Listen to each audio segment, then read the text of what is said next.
to abandon ship. Oh no! Here we go.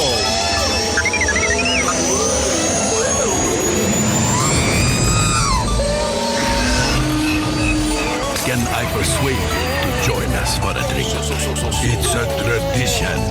Here. Jar Jar, homie, my main man, quickly. Before the Separatists attack, get into the escape pod. Hey! This is escape, then we're the pod.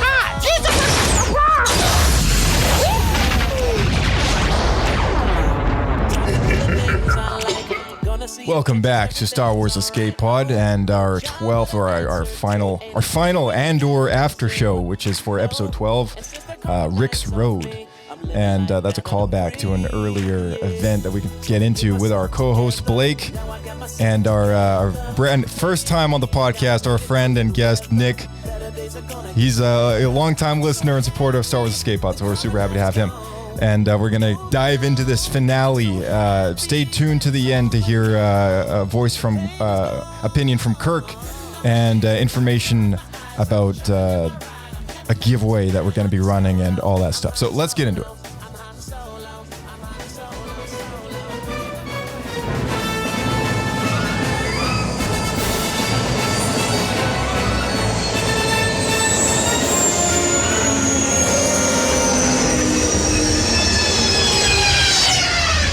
Another happy landing.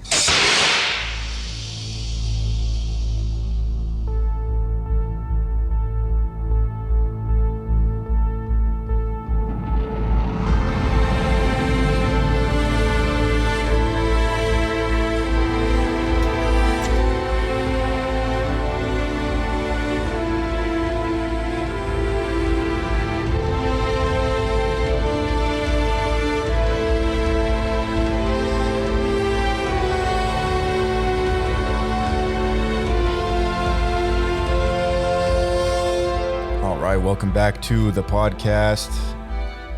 Thank Blake. you. Always good to be here. Very exciting. Very exciting.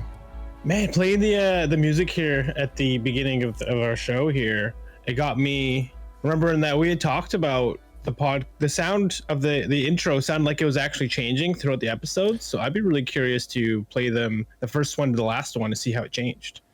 Yeah, I would be very curious to do that, actually. You know what? While I'm bringing that up, actually, do you want to introduce our guest? First time on the show? So a friend of ours, at long last, and hours of pestering, has finally agreed to join us on the podcast here. This is our old friend Nick. Go ways back. Hey guys, glad to be on. It's an honor. Good to have you here, man. Good to have you here. Yeah, Nice. after binging all of the Andor after shows that we had, great to finally have you on. Yeah, you had to get on after multiple years of us running this podcast. It's just like, finally he's here, everybody. I'm here. At last. Here. Never been to any of the round tables. Yeah. Welcome, Nick. Nick. Oh, thank you. Yeah. All right. So you mentioned that, yes, the opening theme, right? Okay. So let me just play a little bit of the opening theme. So this is the opening theme, right? Episode 1. Episode 1. Yeah. This is also the one that you would find on the Spotify soundtrack. Okay. Okay.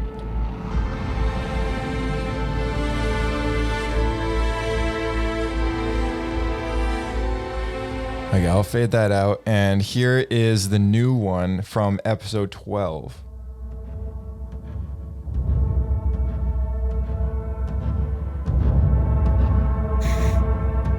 Very different.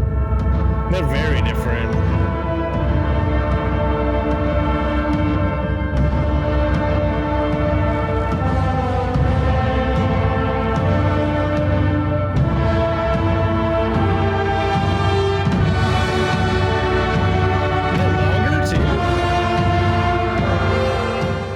I think it's just like how much I played there, but yeah, you can find all these in a playlist on YouTube. Someone else has clearly noticed that they're all different, so yeah, Right. it's kind of neat. That's interesting. Okay.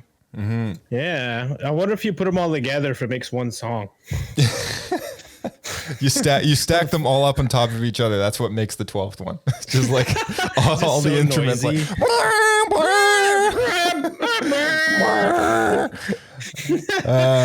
like a children's like middle school band playing live performance. Yeah. Before we get into things, quick news from the podcast. If people haven't checked out our YouTube channel yet, go and check it out. You can find it on YouTube using the new social handle thing in the search bar. It's at SW Escape Podcast, just like everything else. And you can hit that subscribe button. And currently, 2019 and 2020 episodes are all uploaded. We still have 2021 and 2022 on the way, but we're getting there. That's pretty impressive, I will say. Because I haven't had a hand doing it, I'll say this is going at a very fast rate, and I'm impressed. It's been a lot of overnight renders and background uploads and stuff while I'm at the computer, and doesn't take too much of my time at all. But it's more just like my computer's on all the time, working for me, right? Doing its thing. So, right. That's the way to do it. Yeah. Just like pump it out. That's right. Cool. So hopefully, have lots of new listeners and new fans, so we can chat with you about some good Star Wars stuff, coming to join us from YouTube. Yeah, that's right. What's cool about YouTube is like people can drop comments, right? People can drop comments on videos, and that's not something that people can do on Spotify or iTunes or whatever. I mean, being said, I mean, if you're using a podcast app, you can leave a review. Please leave a review. But yeah, there's a lot of platforms out there that don't allow this, and interaction with like the creator of the stuff. So yeah, it's just not common with podcasts. No, I guess not, right? And that's another thing is a project for 2023. All right, I'm announcing this. I think I don't know if I've mentioned even to you about this yet, but after we finish YouTube, we're hitting SoundCloud. Yeah. Oh wow. Yeah, that's right. Look at that. We're gonna hit SoundCloud. Yeah, that's funny because you're just saying that's the only place left we're not on. That's like the big names. That's also a platform that allows commenting, which it's going to be faster to upload to SoundCloud because it's just taking the audio file. We don't need to do any kind of video conversion or adding a waveform effect or anything like that. But yeah, it's more of a manual process, right? Manual process each one. We have the video now, so we could be the first podcast on Vimeo. I think we'll leave that to like 2024. All right. By that point, we'll have like 300 something episodes. Maybe. Hey Nick, you want a job? Other exciting news: we're currently featured on the Podbean TV and film page. It's taken a while to get there, but we're there. We're featured. All right, long last. Look at that. Yeah, if anyone is listening on Podbean, thank you so much for following the podcast. Feel free to shoot us an email or follow us on Twitter. And, it's great. Welcome to Star Wars Escape Pod if this is your first time tuning in. But yeah, what's cool about Podbean is we are hosted with Podbean currently. So, we do have a bit of interaction there. And I forget if there's an ability to leave a comment or not, but feel free to leave a comment if you haven't already. And that'd be really awesome. So, share the news with your friends, send them a link to Star Wars Escape Pod. It's Christmas, so why not write a card with a link to Star Wars Escape Pod so they can enjoy the podcast too. That's right. Yeah, send them our new recorded intro. It's been replaced. We replaced the old one, so you might need to funnel back a little bit to the beginning. But send them a link to that. Do you want to tell our listeners about the Discord? Yeah, so we have a open Discord channel, and I'm sure at somewhere at the bottom of this video you'll be able to find a link to it. We want all fans to join in and join us in all the different forum chats, talk about different things going on, whether it be Andor episodes or maybe we have speculation what's going to happen in the future here. I guess the next thing to look forward to will be Ahsoka. Yeah, or Bad Batch. I always forget when that's coming out because I keep moving it around. It'll be Bad Batch, and then Mandalorian season 3, and then probably Ahsoka after that. I would imagine. Yeah, there we go. Or maybe even Star Wars Visions season 2. That's a thing on the horizon. That's right. I already forgot. Man, there's always so much stuff coming out all the time. It's crazy. It's hard to stay on top of. Oh yeah. And if anyone wants to talk about any of the novels that come out, we're a little bit behind here, but there's always High Republic stuff that seems to be pumped out every few weeks. So yeah, there's always forums for that. Yeah, come join in the fun. There's always something to talk about. Oh no! Yeah, not too much though, Jar Jar's Jar Jar. behind Not in too his much. reading. Yeah, not too much. Yeah, okay. We got some news about the giveaway, but we'll save that to the end. So stay tuned. Stay tuned at the end of the end of the episode. So feel free to skip to the end. Yeah, feel free to skip to the end, or check out the description. There's a link down there. But we can do some explaining for exactly qualifications for this giveaway, because unfortunately it might not be shippable everywhere. But yeah, let's get into that into the end. Episode 4, episode 12. Let's hit it.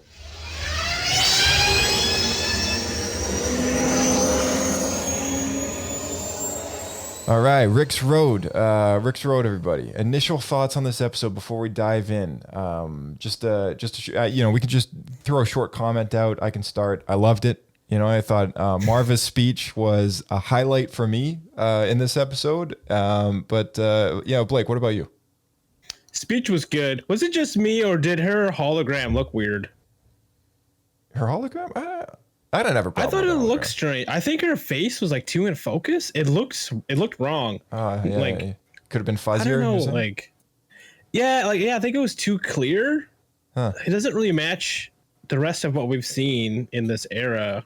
Like, I would buy it for like the sequels, but it looked, I don't know. It looked weird to me. It looked like it's improving technology. We're almost there at the sequels. We're 15 years past the prequels. Holograms. No, but it's like later on we see Darth Vader talk to the Emperor hologram, and it's worse. That's very true.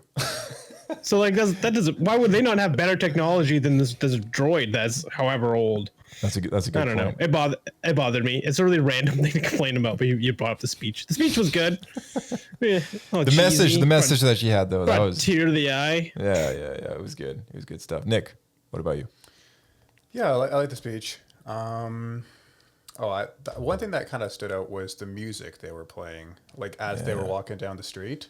Kind of that was cool. Sort of slow pace, kind Solemn. of like marching band almost type, but it was like, it was kind of like solemn, slow, kind of with like the trumpets and all that, and with their, and with her like uniforms on and everything. That was neat. I think they nailed the music for the march down the road.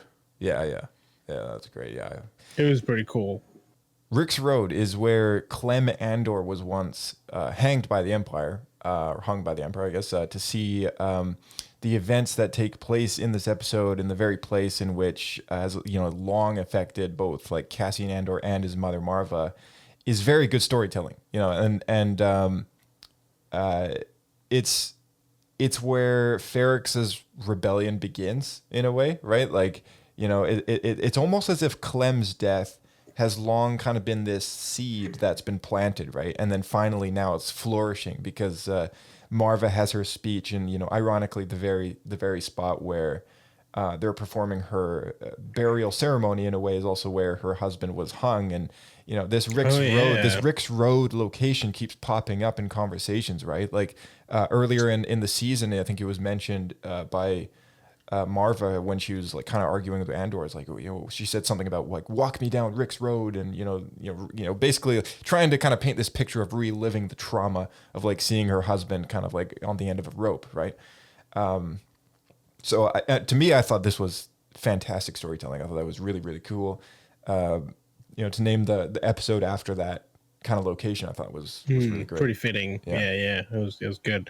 Andor's stepdad was actually in this episode quite a bit because we haven't seen him for a while. Yeah, it's the first episode that we have a flashback in how many? 8? 6? Oh, been a while since he was a flashback to being a kid, right? Yeah. It's been a few episodes. It's been a hot minute since we've seen some Clone Wars flashbacks. But yeah, I think that was the last canaries one in the coal mine. Yeah. Yeah. That was the last one that we got. I think was when that random dude throws the rock at the clone trooper or the stormtrooper or whatever, and they turn around, and then Clem's trying to calm them down, but then they kind of misinterpret him to be the one who threw the rock, and that's the reason why he dies. Right. So yeah, it's really just like cruelty by the Empire is kind of like Maarva's always had a hate for it because like they just straight up murdered his, her husband kind of thing, and he wasn't responsible for any crime committed against them, and Well, she probably hated the Empire before that. Oh yeah, and that's what her speech is just like, you know, so important, right? Because like it's like I was, you know, all that talk about how she's been sleeping and like, you know, I would have woken up earlier kind of thing if I knew, right? Well, I don't know. It kind of bothered me a little bit, to be honest. Seems like a bit of a cop out because why would she wait till she's dead to do it? You know what I mean? Like she's basically taking the easy way out, so she doesn't have to do anything. I think that's just it, right? I think like it goes on, it goes beyond really the story and kind of like that general saying that people hear, where you know people say like when they're kind of lying there on the deathbed, you know, you regret the things you didn't do more than the things you did. And I think for Maarva, this is exactly the case because like, you know, she tells Andor before he leaves that, you know, she's kind of gotten to the point where her place is in the, you know, fighting the Empire, and what she really does nothing while she's kind of like ill, and you know she like says that, and then he leaves, and then she dies, right? So it's kind of like a dying wish of hers to have been involved with something, you know, in regards to. But it was weird because I felt like whenever we interacted with her, it looked like she was always on the verge of actually doing something. So that's why, to me, it feels like a bit of a cop out because it seems like she was always planning to do something, and then she just never got around to it or whatever, right? Yeah. We found out about the daughters of Ferrix. I thought for sure it was some sort of something that might have something to do with the rebellion, or maybe even like some sort of like, you know, religion thing or something like that. But no, it turns out it's just like a social club. The whole time it seemed like she was part of the rebellion because she kept talking about rebels. I felt like. Yeah. Well, was she not? Was she? I don't know. Yeah. Now I'm left extra confused because it kind of goes back and forth, but then again, I think like it's intended to be that way because her speech really kind of brings that out as like an attribute she regrets. You know, she kind of regrets not getting up in arms earlier, right? And like, I think without this speech, like those people kind of realize like, yeah, we haven't done anything. We've let the Empire just take over our town. Like, we were sleeping. Yeah. Like what are we doing? Like we're all here. You know, and like this like kind of message of hers just rallies them in a way that just kind of, you know, it's that spark that lights the fire that lights the rebellion or whatever Poe Dameron's saying. Oh man, yeah, that reminds me. It's too late now, I guess, but I was gonna say we should load up that cheesy line from the Spark of Rebellion launch movie for the Rebels and play that line. Be careful, we don't want to make it into a Spark of Rebellion. We must not let these rebels escape, or it could mean a spark of rebellion. It's like the pause gets longer every time. Exactly, more intense. Nick, you got anything about this Rix Road you want to talk about? I guess we might get into it a bit more later, but like just off of what Blake was saying with her speech, like I thought it was a very well constructed, very well written speech, and it definitely inspired the people of Ferrix. But I also do agree with him that it was maybe kind of an easy way out. Like she never really did anything. Right. But then right before she died, she says, "Oh, I wish I did something," and I guess that's kind of what anyone would say. Yeah. Like it's almost like your deathbed. You're under the deathbed. Like, "Oh, I wish I worked less and spent more time with my kids." Like all the classic stuff, right? Yeah. And it was just. Yeah, I like the speech, but I don't think she is a hero of any kind. No, I wouldn't call her a hero at all. No. But I found it relatable because they're in the real life, like there's a lot of regret. That. Yeah, there's a lot of regret. You know, there's a lot of people who leave things too late. Especially elderly people, right? Yeah, exactly. They left things too late, and then boom, it's like, oh, my time's up, but and then to kind of be in the boots of like Brassel or whatever, and people on the street kind of just being influenced by what they're hearing. Like, I still got time, like I still got time to like make this change and like actually do something. And that being said, I wouldn't say the brightest way to make this change and get started is to be unarmed to fight against a bunch of stormtroopers with blasters, and everyone just gets shot. I think not only was it super funny that Brassel just like frickin' takes like Maarva's like like stone that she's like been turned into and like whips some Imperial in the face with I it. saw But that. I saw that. I think broke someone's helmet.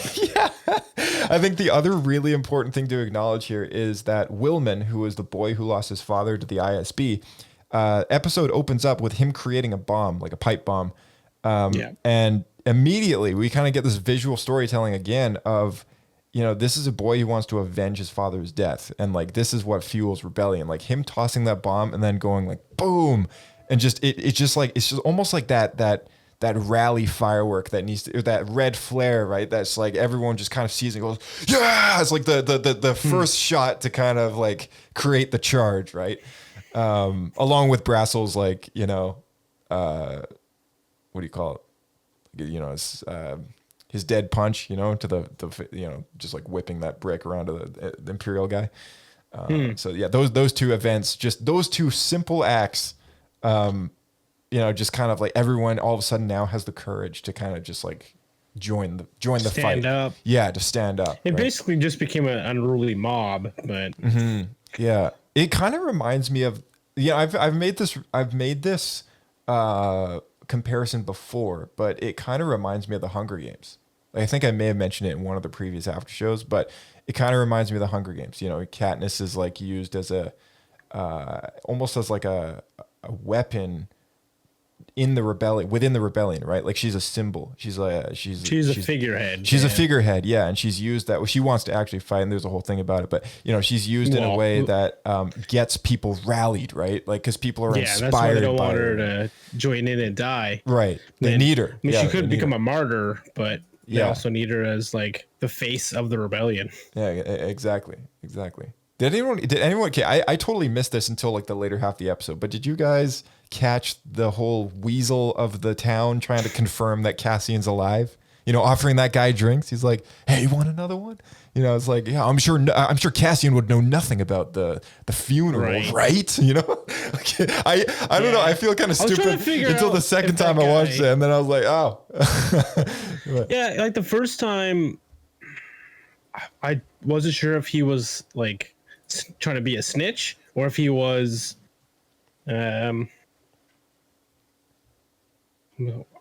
don't know. I was on the fence about it at first, but I think towards the end, because like he got arrested, right? They like grabbed him and like threw him into that room at the end of the episode. So I don't know. It was like a pretend arrest, I think, right? But they were still watching over him to make sure he doesn't pull anything on them. But yeah, I think he was, because he was doing it for money, right? Like he goes and he's like, here, quick, pretend to handcuff me or whatever, or like, and then they throw the handcuffs on and take him into the room, and he says something about being paid for his services or whatever. So they kind of skimmed over it. Right after he came in, because like he came in like after the arrest, and then they immediately knew where Andor was, and they showed a shot of him, but he looked sad, so I assumed he was like interrogated and gave him up, and not like willingly. Yeah, I don't know. Maybe I'm mistaken about that then. Yeah. Do you have any thoughts about this one? Like, yeah, it was a bit odd. I kind of didn't quite understand it the first time I went through, but I guess he was almost. Yeah, he was just trying to, like, he was. I guess he turned on Cassian, and he was like, he was almost like like sort of a, what do they call them? Like how they like an informant or whatever. For the ISB. He's a rat. He's a rat. He's a weasel. A weasel. Yeah. And what I guess a weaselly guy. Never really came to anything. Yeah. And then he ended up dying at the end. I don't know. That's what he gets for being a snitch. Yeah, it may have been that screen time may have been could have been put to better use, maybe, because it was a bit. It was a bit of a dull. It was interaction. It was. I thought they could have done something way cooler with that, but it ended up not really going anywhere. Like I thought for sure he would be a bit of like, as I was watching it for the first time, I thought like, oh, this guy's like, I didn't think much of it, right? And then I saw him later interacting with the ISP guy, and I was like, oh, he's an informant. Maybe he's gonna like, I don't know, he's gonna do something, and then he gets blown up. I was like, what? Like, that's it. It's just like, No, that's a good point. It's like the story of a man who tried to betray his friend in order to make money and then he dies anyway. It's like That's seriously. the moral of the story. Yeah. Never betray your friends. Yeah, exactly. That's Never the moral talk of to the story. Nazis. Yeah. But at the same time, again, it's just like, you know what? I could actually see that happening. Yeah, fair enough. Just really unlucky. Yeah. Just like the unlucky schmuck that, you know, just ends up dying in efforts to kind of make a pretty penny, right? But I think what happened was they needed a reason to why they found out that Cassian was in that tower over the funeral. The problem was they found out and they went up there to check on him and he'd already left, so that it just became a waste of time. oh, right. Yeah, that's right. Mon Mothma, she has a bit of a small part in this episode. She has an argument in the speeder with her husband, which might That was actually really interesting. It actually works in her favor. Oh, I was on purpose. She knew because she said she thinks her driver is listening to her. He's an informant. Yeah. So she did that to hide the interaction, which we know she went through with, is basically putting her daughter up to be arranged marriage to that guy's son. Yeah. I don't know if it's like guaranteed to be married or now they're like courting or whatever, right? Right. But so he moved the money around, but I think she needed an excuse, so she blamed her husband for gambling in front of the informant, so that the informant would then would pass that on to the ISB, and they would think that's why. So she did that intentionally. And what I'm wondering is if she's throwing her husband under the bus or not. Yeah, it's a good observation. Yeah, because I think. Because later we saw the ISB was talking to the informant, and they're like, "Oh, that does explain the strange, banking interactions that we've been seeing on their accounts." Mm-hmm. So maybe they're just gonna leave it at that. But when I first heard it, like when they were in the speeder, my first thoughts were that she's throwing her husband under the bus, because it'd be really interesting if he then got arrested and like took the fall, because she clearly doesn't actually care for him. Yeah. So. Yeah. Did you catch on to any of this one? Yeah, a little bit. Yeah, because I could tell that. Yeah, she was definitely she knew that the driver was listening. Yeah. But she played it off really well. Well, she suspected it. Yeah. Or she played it off really well. But the husband, I think. The husband might still be in the dark about this, and he maybe thought that it was actually just she was mad about the gambling, right? And she thought that he was gambling again, and he was trying to like say like, oh no, I wasn't, or whatever. I think that's what sold it. But yeah. So it was all like a master plan conversation by her. Like it was very well orchestrated, I think. Right. Yeah, for sure. I mean, it makes sense because she's basically admitted that she's been two-faced the entire time she's in the Senate, so she must be a very good actress. Yeah. And those brief moments that we see her kind of without character on, you know, it's just like she's just totally shaking, right? Like she's just like nervous and sweating and, you know, just like so stressed all the time, right? Like exactly. She's just actress, but like props to Genevieve O'Reilly. Like, I mean, you know, just nailing the part, right? For sure. And when she was, I don't know if it was this episode, but last episode, she was talking to, is it Val or Val? Yeah. Her cousin, yeah. Yeah. And she was saying like, oh, are you really going to go through with this, like marriage or whatever with your daughter? And then she was just like, I'm in so much trouble. Like that was her actual genuine like feelings. And she was like showing like, I guess the audience, right? Mm-hmm. That's who she is. She's so scared. Yeah. And then, but she's able to put on such a good mask every other time, and just for the cause. Yeah, right? For the cause, and her life is on the line too. Yeah. I think it's just the only time that she's probably really genuine is when she's dealing with rebellion and family. Yeah, for sure. You know, we see her true self. I mean, that's where her heart lies, right? Is with the rebellion. I mean, being such an influential person within that organization. We see what it looks like behind the curtain at the ISB in the Empire's perspective when Anto Krieger is taken down. I thought this was a really nice touch because it adds that new perspective that Andor has been like giving us, right? Like this whole show has just been, you know, new perspectives on the Star Wars galaxy. And, the excitement that's kind of going on within the ISB headquarters at the briefing room. And it just made me think. I was like, I wonder what it was like at the ISB when they figured out like where the rebel base at Hoth was, or like, or when the Death Star blows up, like what were these like people on Coruscant kind of like doing in their offices, right? Like, like as that one guy is like talking to Mon Mothma's driver, getting the intel off him, right? That is like, oh yeah, it could be a gambling thing or whatever. Someone like pokes his head and he's like, hey, they just took down Anto Krieger. And then I was like, oh man, that's like the kind of thing that would happen in like your typical office, right? Like, hey, we just secured the deal with so-and-so or whatever. You know what I mean? Like, I thought that was Walmart's going to be buying our papers all across the country. Yeah, exactly. We're in a lawyer's office. Like, yeah, we just secured Jeff Bezos as a client. Yeah. Like, oh my gosh, that'd be a big deal. Yeah. Everyone kind of just stops their work.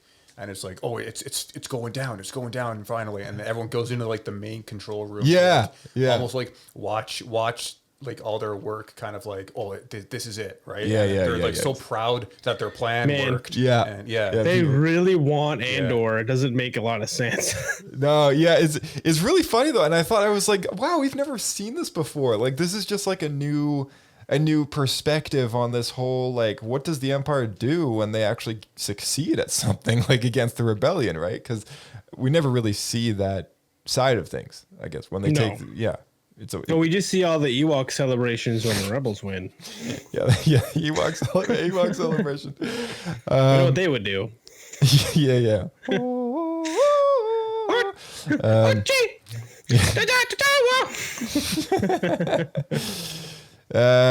Brassel's message for Cassian on behalf of Maarva is very touching. It leaves us wishing or hoping for Andor,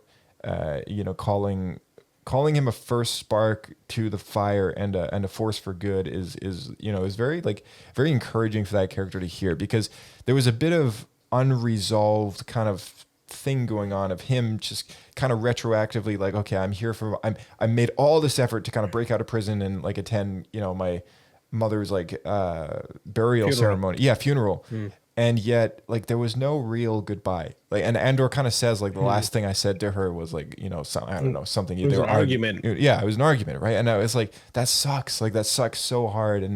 And yet Brassel has this, like, beautiful message that he just kind of delivers to his friend. And, I think for a lot of us, like, it just kind of put some conclusion under his absence, under his absence with her death going on. Like, it just kind of resolved the kind of unresolvement, I guess, however I would put it, right? Like, so I don't know. Did you guys get that feeling? Like, listening to that message, you're like, oh, okay, yeah, I can kind of be at ease now.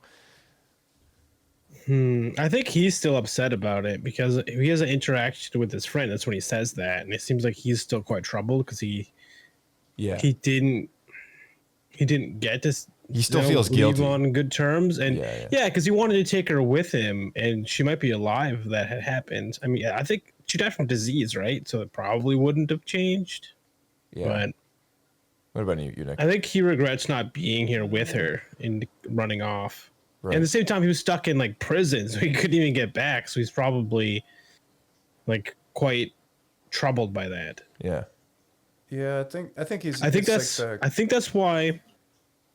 Oh, sorry. I think that's why he at the end starts talking to. I'm blanking on the guy's name, but to join the rebellion a bit, right?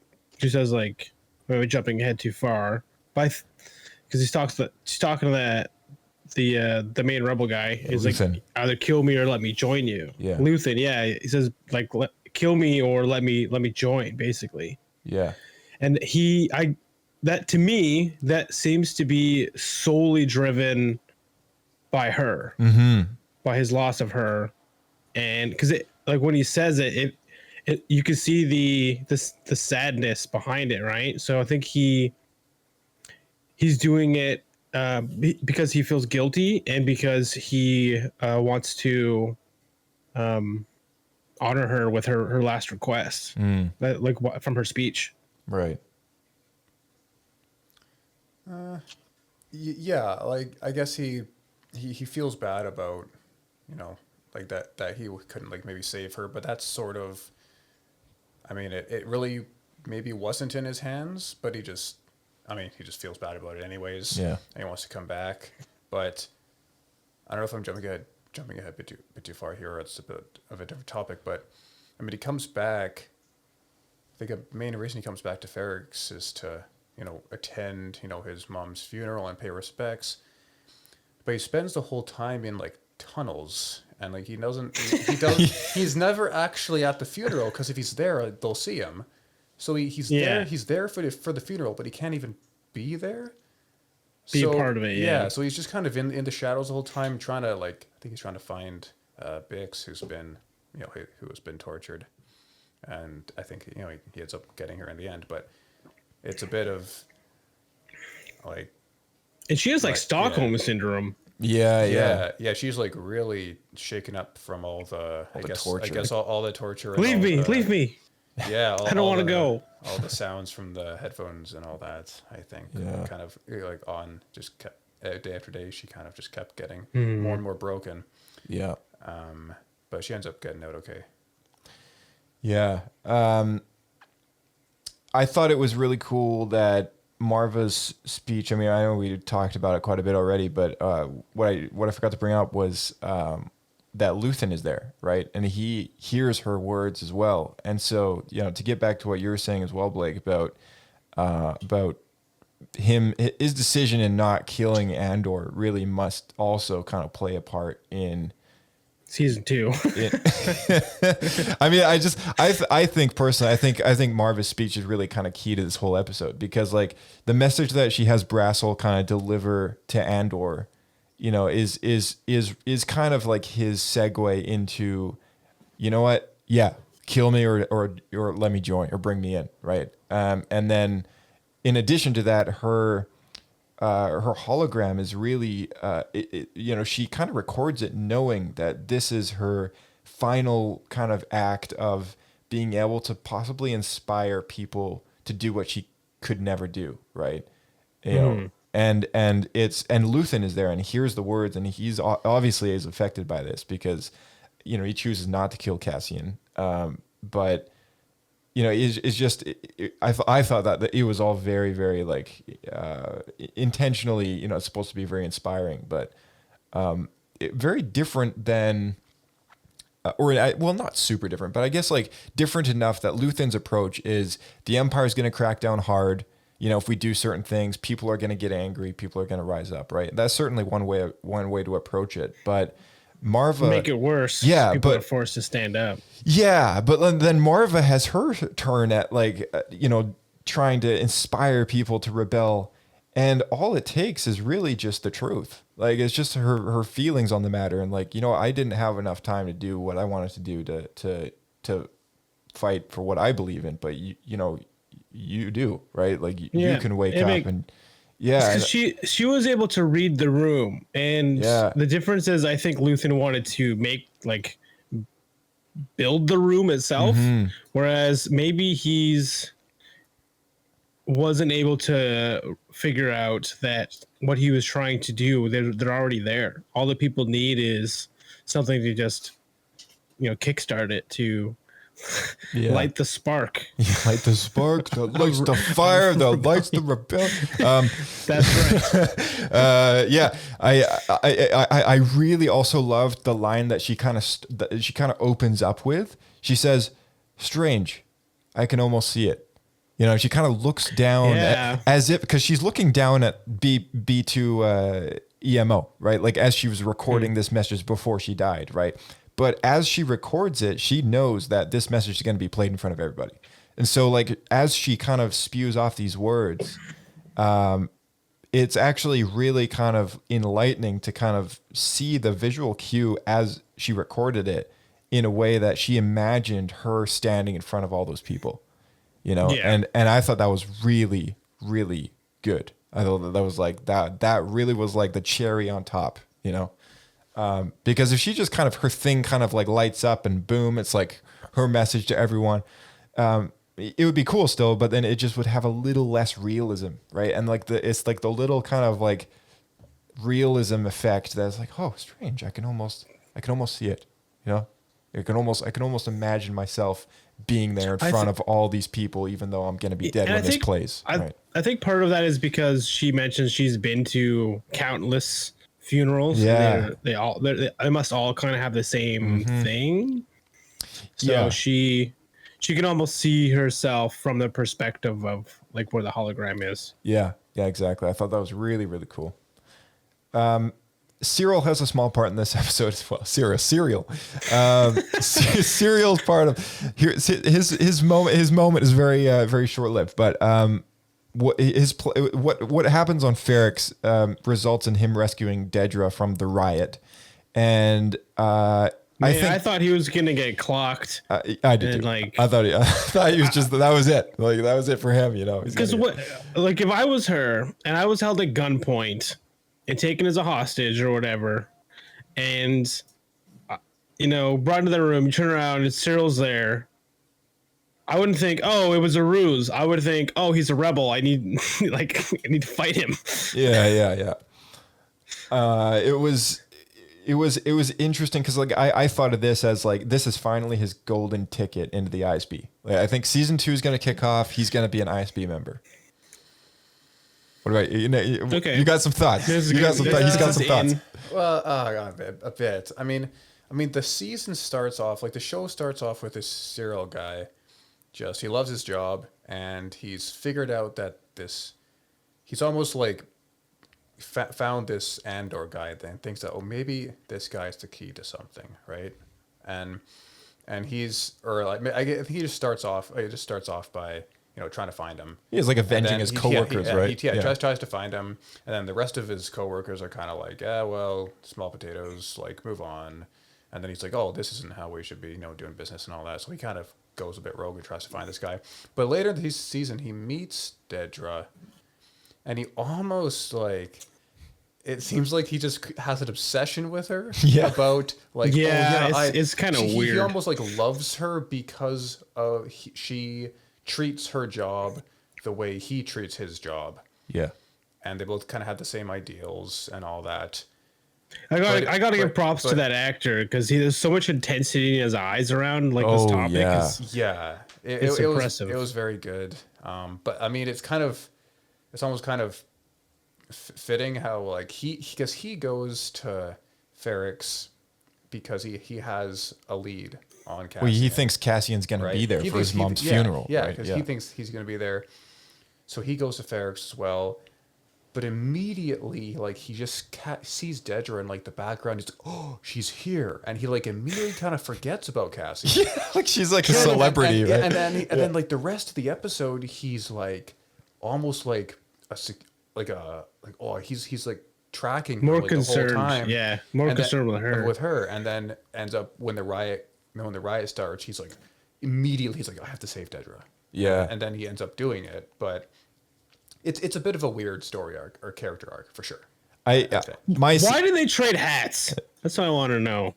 I think that was just supposed to be funny. I think he just realized, oh, my hat's not adjustable. And then the other guy was like, this one's too small for me anyways. And they just kind of wordlessly exchange hats. Yeah. I think they were trading hats so they could trade jobs so they could sneak him in. I think it was just supposed to be a little quirky kind of humor. Yeah, just a quirky little piece I thought humor, way too deep into it. Yeah, I saw that and I didn't understand what happened. So, but I didn't know why they did that. But yeah. Yeah, maybe it was just a small funny piece. Yeah, I always thought that guy was just a humor kind of we're talking about the Scottish guy, right? Yeah, I think that guy was just the pudgy guy. Yeah, he was just supposed to be this humorous kind of coworker that's the super loyal, buddy at work that just kind of has his back. The yes man. Yeah, the yes man. Because when everyone else disagrees with Cyril's opinion on hunting Andor down for his crimes against the their company, You should do it, sir. Yeah. He's like the only guy that's like, I 100% agree. Like it's Just like so into it. Yeah, Just really intense. Yeah, and then he's also Comes the one across that, like a bit of a simpleton. But yeah. He's also the one that like just kind of gives that rally speech before they get off on a Ferrix in like the third episode. And the thing is, like, without that guy, Cyril would have gotten into a lot less trouble. oh yeah, for sure. Yeah. Without him, that whole party would never have happened, you know?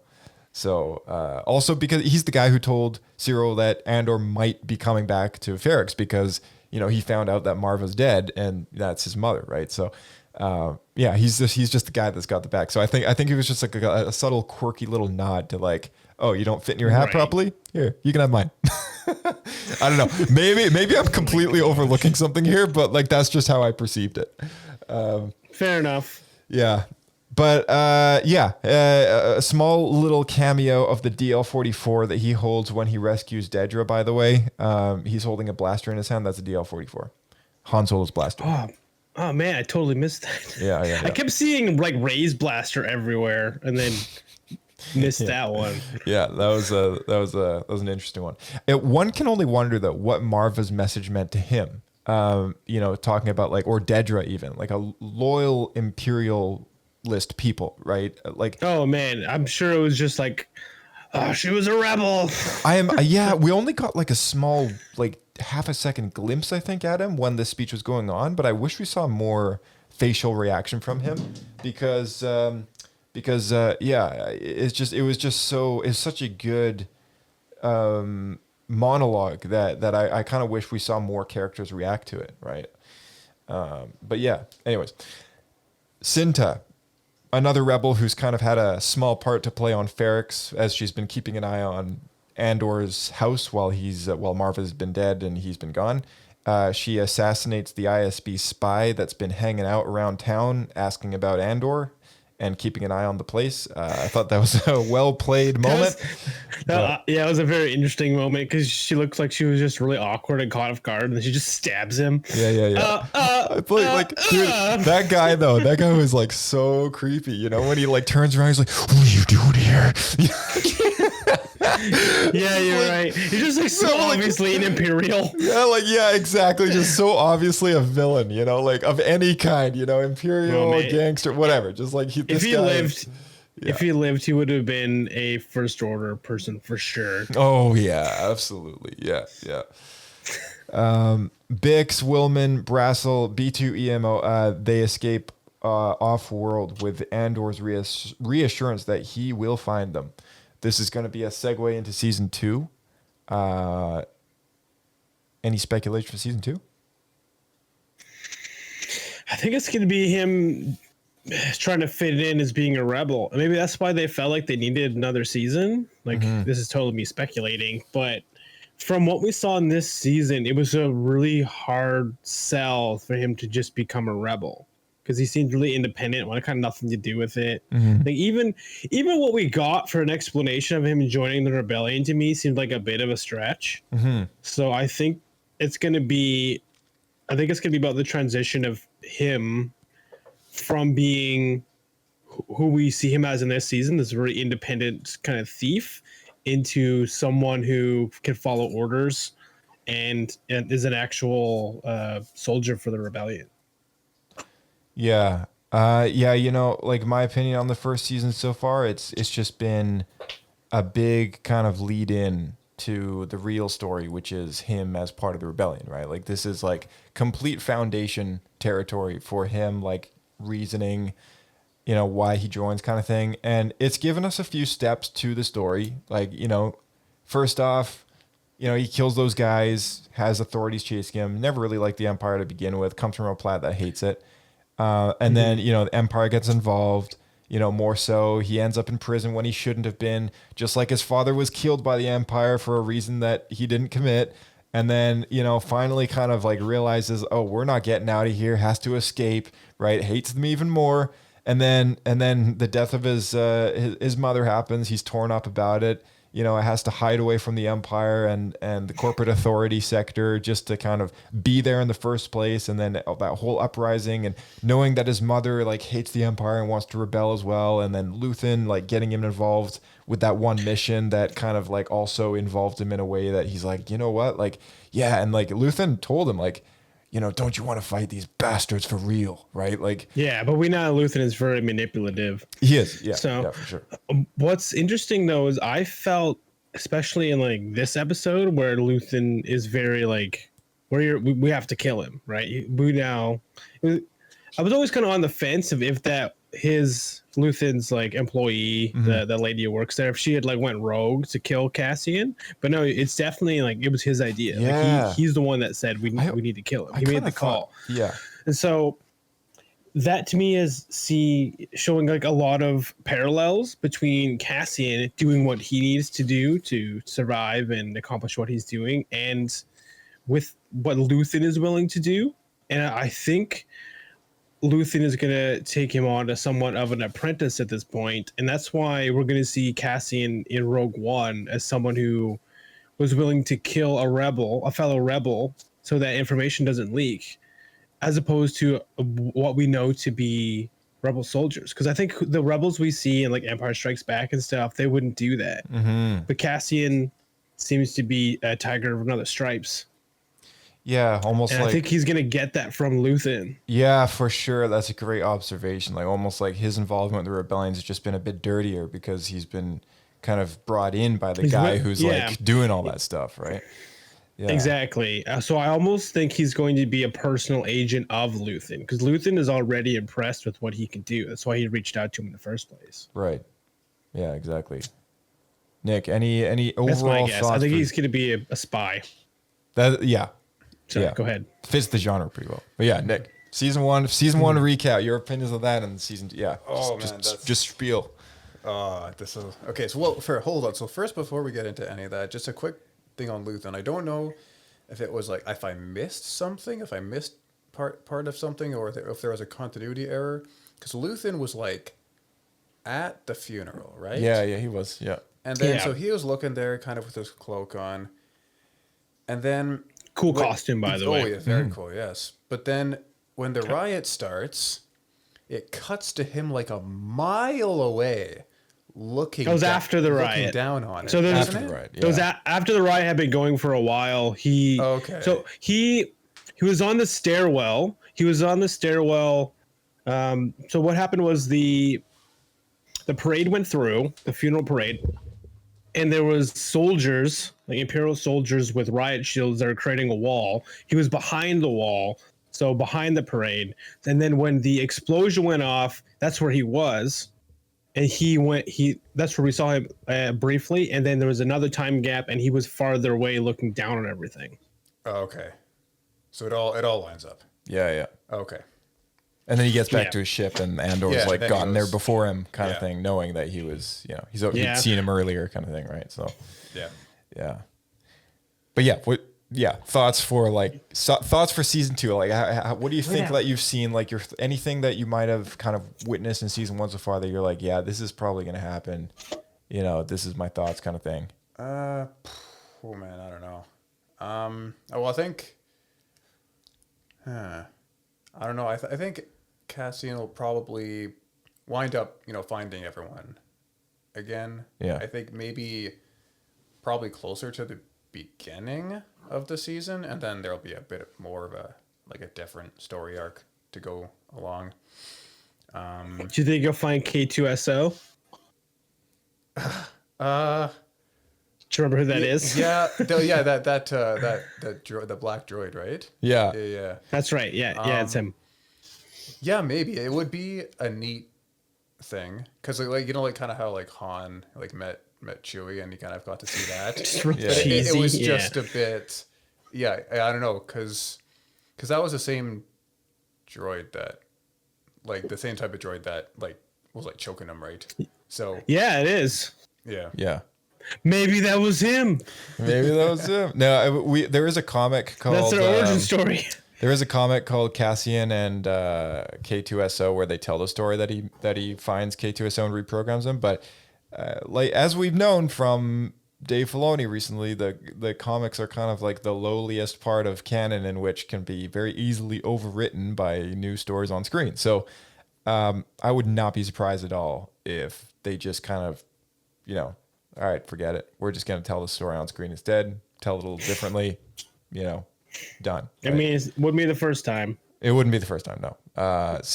But the second season takes place 1 year later, 1 year after season one.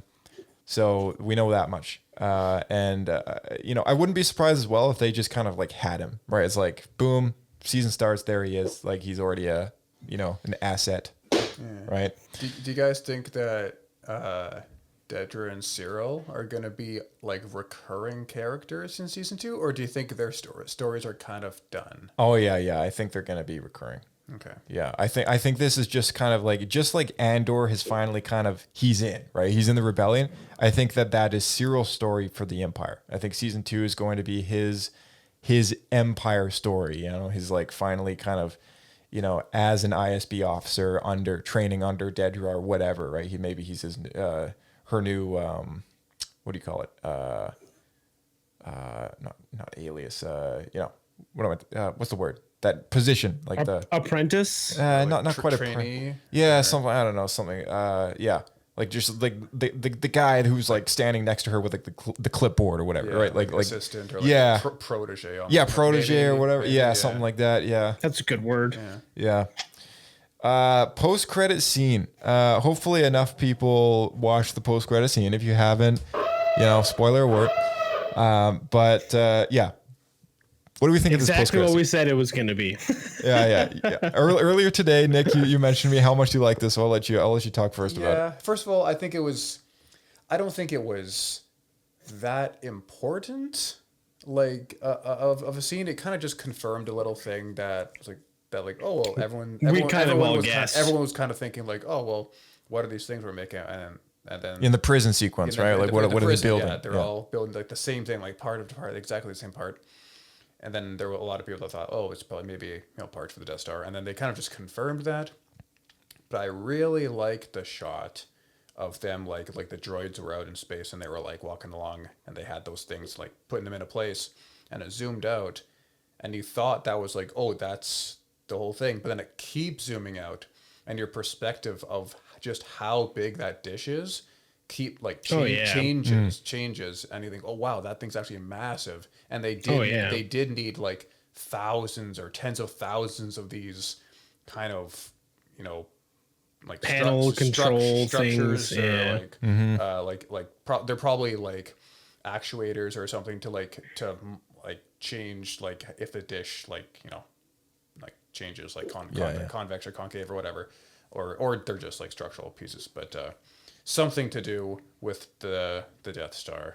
I think that was it was their main parts point. for the laser array. Yeah, The laser dish or something. Yeah. Technically, that changes some canon though, because unless they just haven't shown all of it, because the original canon was the Death Star was built by Wookiee slaves. Oh, I think that's still a huge part. Geonosian. Yeah. They changed to Geonosian slaves.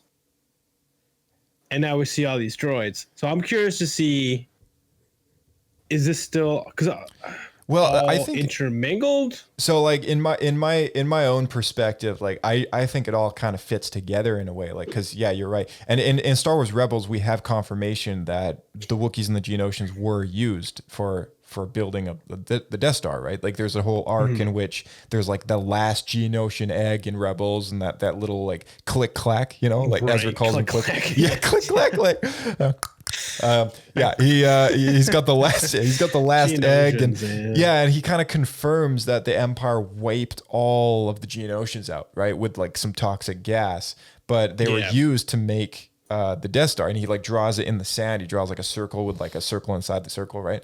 And then the Wookiees, I think he was in the Spark of Rebellion Rebels movie, like the premiere. They liberated a bunch of Wookiees for that the Empire was using, right, as slaves. And then in the Aftermath Chuck Wendig trilogy that we read, Blake, there was a whole side story in the second one where Han and Chewie kind of liberate Kashyyyk.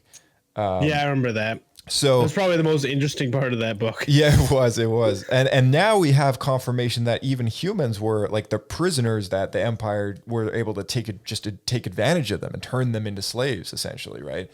And really, it's just kind of like it's a story in which hasn't been told in a way that, and it's kind of I forget the guy's name, the guy who Andor was with, that escaped with, but he's like, people have to know about this, because no one's going to know about this. Like all these people are still right. There's two other massive prisons with people that are still trapped in there. Like this story needs to get out, right?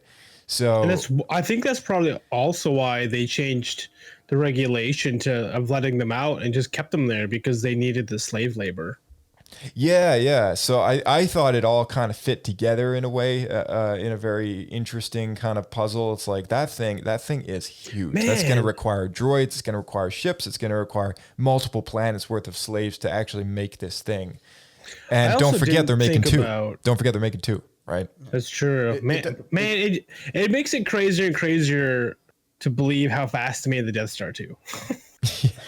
Yeah, that's a bit. They were building both of them simultaneously, but that's the whole thing, right? Like the whole thing is like the first one is kind of like, let's get this like finished, but the second one's already kind of in progress, right? Like Palpatine's whole plan is to have like, multiple of these, which also plays into his like, if we want to get into it, like the sequel plan, which like, he's got the whole army of ships that have the ship destroying weapons, right? So, it's the backup plan for the plan, which is like got a backup plan of its own, and it never ends. I also thought Palpy it was a fairly neat shot of like it kind of gave an insight into how the construction could go for the Death Star, because it showed all the different parts kind of just floating around. Yeah. So it was easy to like, we'll just put this part here and then connect everything in like zero gravity. Yeah. And it makes it kind of easier, right? For sure. It does, because you guys were saying like how it's they true. had other people that were like building a space station. Yeah. So like, because you guys were saying there were other people that were like enslaved to build parts of the Death Star, but that still could be totally true. Yeah, like Andor, just small parts of it, right? And then they just be like rocketed up to it, and then assembled by droids. And because I think in one of the movies they had episode like the second Death Star like half constructed. It was like a skeleton of it. Yeah. In episode 6, it was like a skeletal. There was, you could see the ships kind of building it. In episode 3, we had like a framework of what the first one was going to look like. And in Rogue One, we got that moment where the laser dish is finally kind of placed in the Death Star, right? Mm-hmm. And that's actually what I wanted to get into here. How does, like, I'm not entirely sure where Andor is in the timeline. Like, does it make sense that it would take them that long to finish the dish? 5 years before A New Hope. That's the time frame there. So like, and Rogue One is immediately before New Hope. Yeah, that's right. Yeah.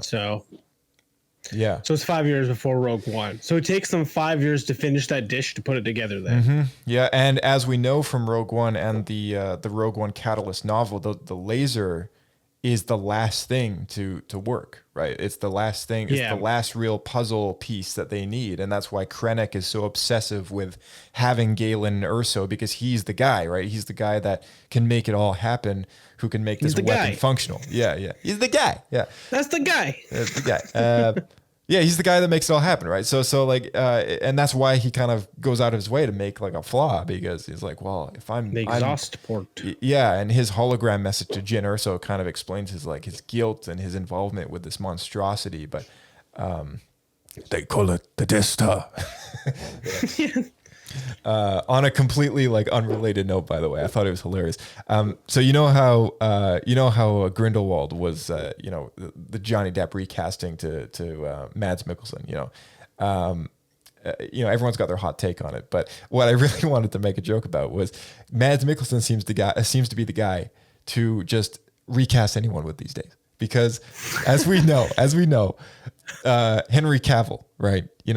being Superman outing. Yeah, but his involvement. The Witcher. Yeah, he just left that part. I just read that the other day. Yes. So season 3 will be his last season as the Witcher, and then Liam Hemsworth, of all people, is going to be taking over for season 4, right? With Chris Hemsworth's brother, Thor's younger brother. Yeah.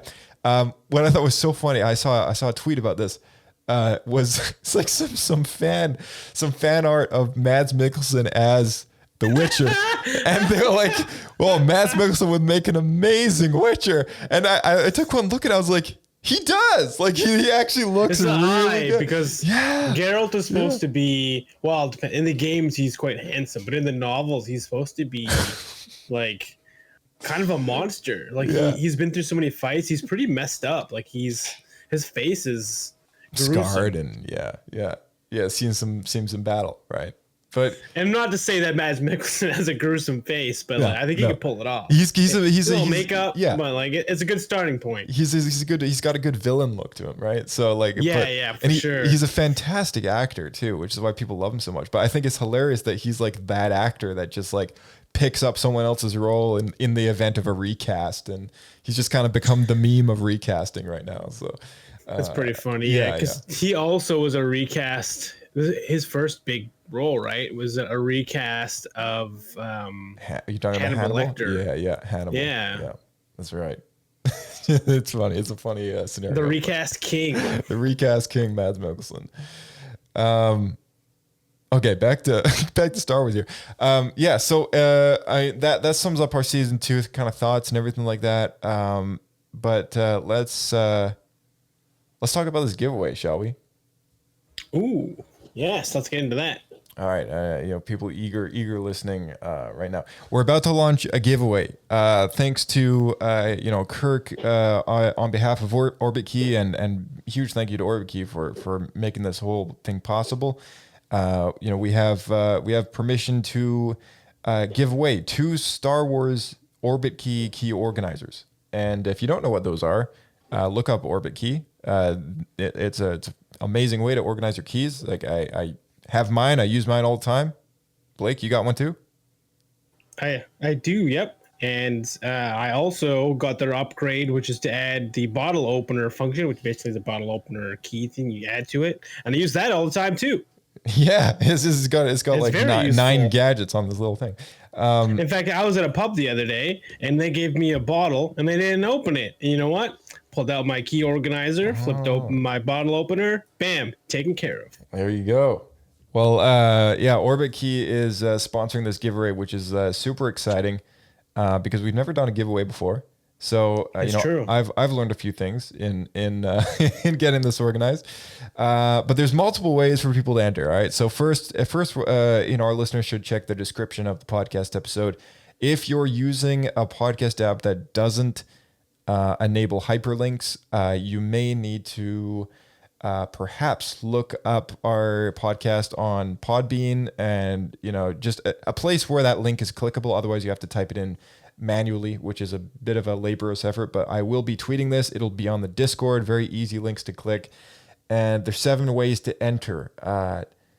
And I got the screenshot open in front of me here of our competition. Blake, you want to tell our listeners how they can enter? Possibly. I don't have a thing open. Yeah, okay, all right. No worries. I'll do it. Okay, so you get there's first way to enter is visit the Star Wars Escape Pod on YouTube and hit that subscribe button. That's 1 vote or one ticket into the entry.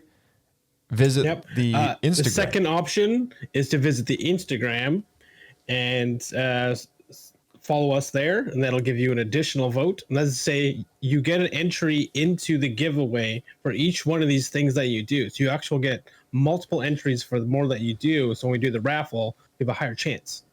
That's right. And what's the third one there?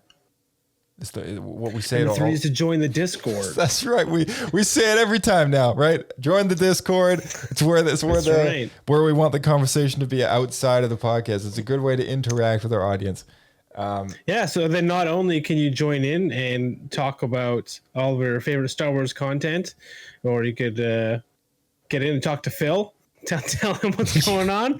Tell him you hate Dash Rendar. Yeah, get them all riled up. Yeah, you get a free ticket. You get a free ticket in there just for joining the Discord, just to tell Phil you don't like Dash Rendar. That's right. At all. Get in there. In fact, I will say if you specifically do that, we'll give you an additional entry. Yeah, so if you do those first 3 things, you'll have a bonus. I believe it's a +2 ticket entry. You answer the question of which Star Wars Orbitkey key organizer would you choose. All you have to do is go to the Orbitkey website, check out the different character options they have. Off the top of my head, I know for a fact there is Darth Vader, Obi-Wan Kenobi, Palpatine, Grogu, Boba Fett, The Mandalorian, and... Am I missing it? +1 to Mandalorian. That's my favorite. Yeah, Mandalorian's awesome. Yeah. You also have the option of following the Twitter at SW Escape Podcast. That's also a way to enter. That's another +1 towards your tally of tickets to get into on this. There's a +2 for tweeting a pre-written tweet that we have there, just kind of letting other people know about the giveaway because we want as many people to know about this as possible. And if you do all those things, you get a free bonus entry, which counts. How many is that total, Josh? That is, you know what? 1, 2, 3, 4, 5, 6, 7, 8. I think that's 9 tickets. That's like 9. That's like putting your name in the box 9 times. That's a lot. So that's crazy. Yeah. We're gonna open this as of this podcast being published. This event will be live. And it's going to be running for a couple weeks. The date will be posted on the event. I can't say it off the top of my head. It's sometime in December, but that will be listed if you click the link, go to that page. Also, really, subtle fact here. There is a slight chance that we'll have to say this here, but we can only limit winners to the US, Canada, Australia, and New Zealand, as that's where Orbitkey can ship to. But you know what? Throw your name in the hat, and maybe we'll take your chance. Figure it out. We'll figure something out. But yeah, I mean, we can figure something out. We don't want to limit this thing 100% if you live in a country in which it's going to be difficult to ship to. So still toss your name in the hat, but just a heads up. What makes you wonder why we bothered to bring it up in the first place? Yeah, exactly. Yeah. So yeah, our apology. We know a lot of you guys in the UK tune into the podcast, so apologies to you guys. And still enter. Well, like I said, we'll figure it out. Yeah, we just had to maybe forward it to you instead of straight from the distributor. Yeah, exactly. We'll have to forward it to us, and then we have to forward it to you. It's a bit of a longer way around, but we'll figure something out. That pretty much sums up our details on the giveaway. So make sure you go check out orbitkey.com/collections/star-wars to see all of the stuff they got in the Star Wars collection. And I think that being said, I guess we can probably hit the outro. So, Nick, we'll start with you. Any last things you want to bring up before we wrap up today? No, you got to put me on the spot here. I don't know. you like season 2? We're done with Star Wars. That was enough. We can wrap it up. I think it set up season 2 really well. There's a lot of different avenues they can take, and we might even get some new characters. Hopefully, who knows? And maybe they might have a bit of a different B plot going along in season 2. I wonder if. Do you think they would start bringing in? It's funny as we're just talking about the guy's name. What Jin's dad? What was his name again? Galen. Galen Urso. Yeah. Galen. Thank you. That's right. I should have known that because of the same name as the Star Killer. Galen. I wouldn't be surprised if they maybe try to rope his character in, because the rebellion has to know something about him to think that he did this in the first place. So there might be a bit of a lead up to that. Right. That's a very good point. That's another cameo we might be able to have. I mean, this show has a lot of opportunity for good cameos. Speaking of cameos, I am very annoyed that we didn't get Senator Bail Organa. That was one that I thought for sure would happen, and I was totally wrong there. But fingers crossed for season 2. Hopefully, we get Jimmy Smits back. He was in Kenobi, so they can bring him back. But yeah, maybe just not the right show. One show contract. Yeah. Yeah. Now that I've seen the first season, my last few words on it would be, I can see why he's not in it. There just wasn't any kind of time or space to have him in there. That being said, just put him in the background of the Senate. It would be so easy.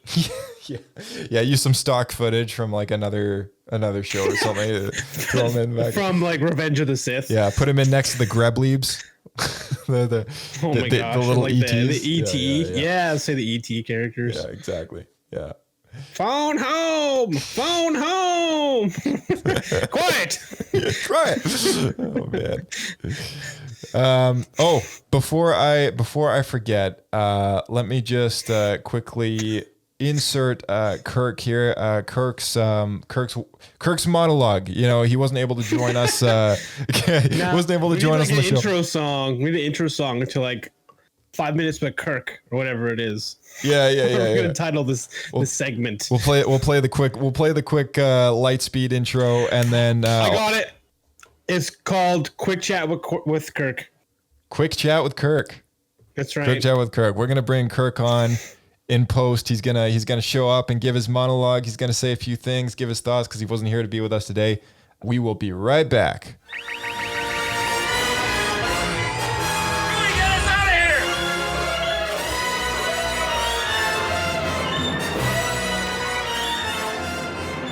Star Wars Escape Pod. Hopefully everyone is doing well. Sorry I couldn't be there for the last episode recap of the Andor season finale. I absolutely loved this series and I really wish it didn't end it. It almost felt like that we were just in the beginning.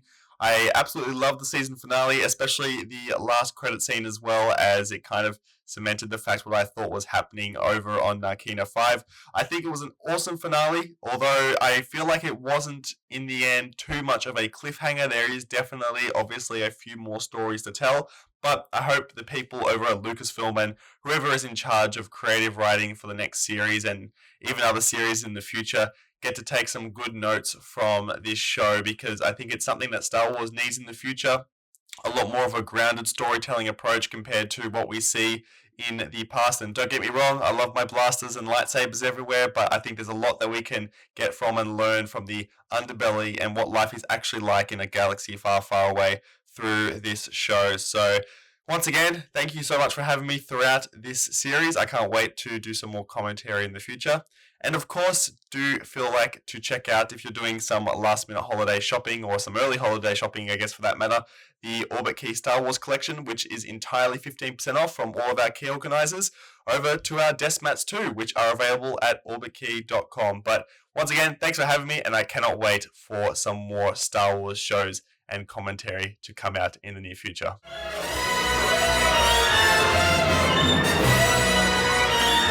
Thank you, Kirk. And also huge, definitely, I didn't mention it earlier, go check out Kirk's YouTube video. He did a video essay recently for Andor.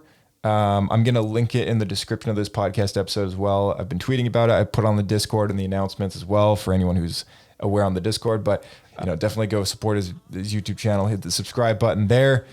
Give it a like. And yeah. Any last things? Give it a sub. Yeah, exactly. Blake, any last minute things you want to bring up before we wrap up? I feel like I shared a bit of it over top of when Nick was talking there, but yeah, I'm curious to see just how they're going to tie everything together. I want to see I do hope that Cassian does become Luthen's apprentice, and it becomes like the dirty jobs guy. It's a guy who does all the gritty stuff that the rebellion doesn't want anyone to know happens.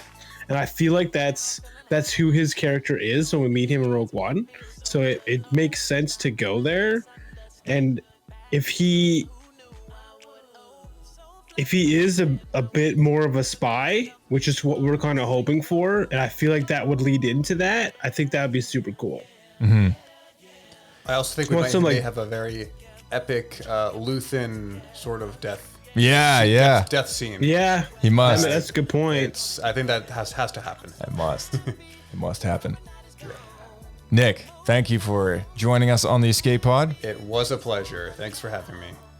And Blake, we will see you in the next one. Thank you for coming there. Back. To all our listeners, we'll see you out there. Keep flying. All right, and quick word to our listeners. Definitely go check out that video essay from Kirk on YouTube. Link down below. Check out the giveaway from Orbitkey. Also linked down below.